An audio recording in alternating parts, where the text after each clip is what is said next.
کیا میری خوشی شریر کی موت میں ہے؟ کیا اس میں نہیں کہ وہ اپنی بد روش سے باز آئے اور زندہ رہے؟ ہمارے لیے آج کی پہلی تلاوت حزقیال نبی کی کتاب، اس کا 18 باب 21 سے 28ویں آیات مقدسہ تک۔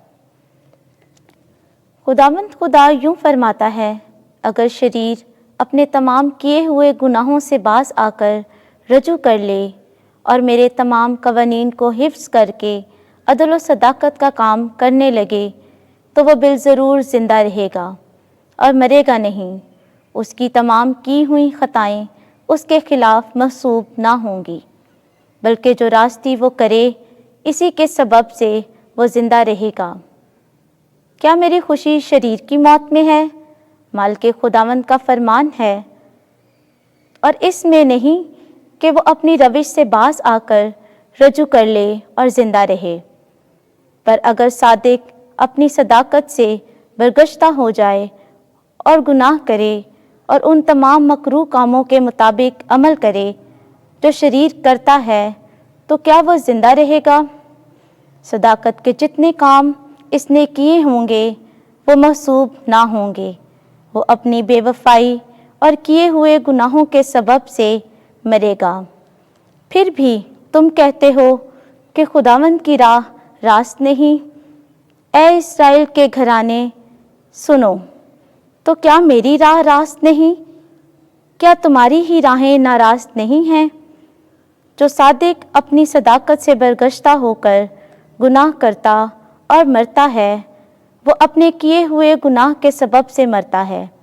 جو شریر اپنی گزشتہ شرارت سے توبہ کرتا اور عدل و صداقت کا کام کرنے لگتا ہے، وہ اپنی جان کو بچا لیتا ہے، چونکہ اس نے سوچا اور اپنے تمام کیے ہوئے گناہوں سے باز آ کر رجوع کر لیا۔ اس لیے وہ ضرور زندہ رہے گا اور مرے گا نہیں۔ پاک کلام کے پڑھے اور سنے جانے پر خدا کی برکت ہو۔ زبور 130 جماعتی جواب۔ اے خداوند، اگر تو بدیوں کا یاد رکھنے والا ہو تو اے خداوند کون ٹھہرے گا؟ اے خداوند، میں گہرائیوں میں سے تجھے پکارتا ہوں۔ اے خداوند، میری آواز سن، میری منت کی آواز پر تیرے کان متوجہ ہوں۔ جماعتی جواب۔ اے خداوند، اگر تو بدیوں کا یاد رکھنے والا ہو تو اے خداوند کون ٹھہرے گا؟ اے خداوند، اگر تو بدیوں کا یاد رکھنے والا ہو تو اے خداوند کون ٹھہرے گا؟ لیکن تیرے پاس گناہوں کی مغفرت ہے تاکہ ادب سے تیرے عبادت ہو۔ جماعتی جواب۔ اے خداوند، اگر تو بدیوں کا یاد رکھنے والا ہو تو اے خداوند کون ٹھہرے گا؟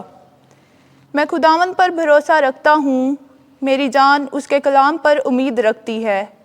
پاسبانوں کی نسبت جو فجر کو دیکھتے ہیں، میری جان خداوند کی زیادہ منتظر ہے۔ جماعتی جواب۔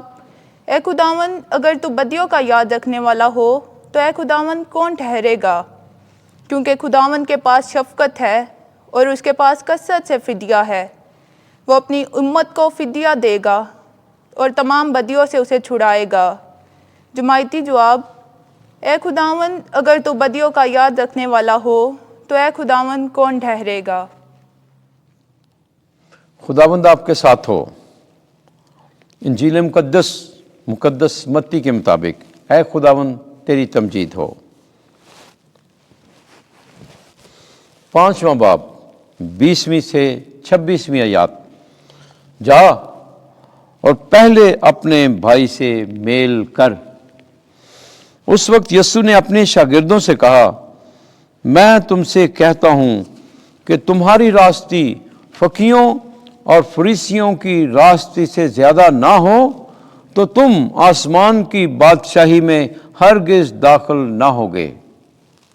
تم سن چکے ہو کہ اگلوں سے کہا گیا تھا کہ تو خون مت کر، اور جو کوئی خون کرے وہ عدالت میں سزا کے لائق ہوگا۔ لیکن میں تم سے یہ کہتا ہوں کہ جو کوئی اپنے بھائی پر غصے ہو وہ عدالت میں سزا کے لائق ہوگا، اور جو کوئی اپنے بھائی کو راکا کہے وہ عدالت عالیہ میں سزا کے لائق ہوگا۔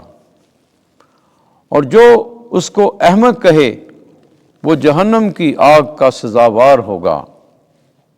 پس اگر تو قربان گاہ کے پاس اپنی نظر لے جائے اور وہاں تجھے یاد آئے کہ میرے بھائی کو مجھ سے کچھ شکایت ہے،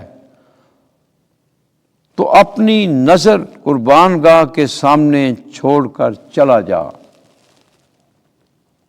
پہلے اپنے بھائی سے میل کر، تب آ کے اپنی نظر گزران۔ جب تک تو اپنے مدعی کے ساتھ راہ میں ہے، جلد اس سے میل کر، تا نہ ہو کہ مدعی تجھے منصف کے حوالے کرے اور منصف تجھے پیادے کے سپرد کرے اور تو قید خانے میں ڈالا جائے۔ میں تجھ سے سچ کہتا ہوں کہ جب تک تو کوڑی کوڑی ادا نہ کرے گا، وہاں سے ہرگز نہ چھوٹے گا۔ انجیل مقدس کے وسیلے سے ہمارے گناہ معاف کیے جائیں۔ اے مسیح، تیری ستائش ہو۔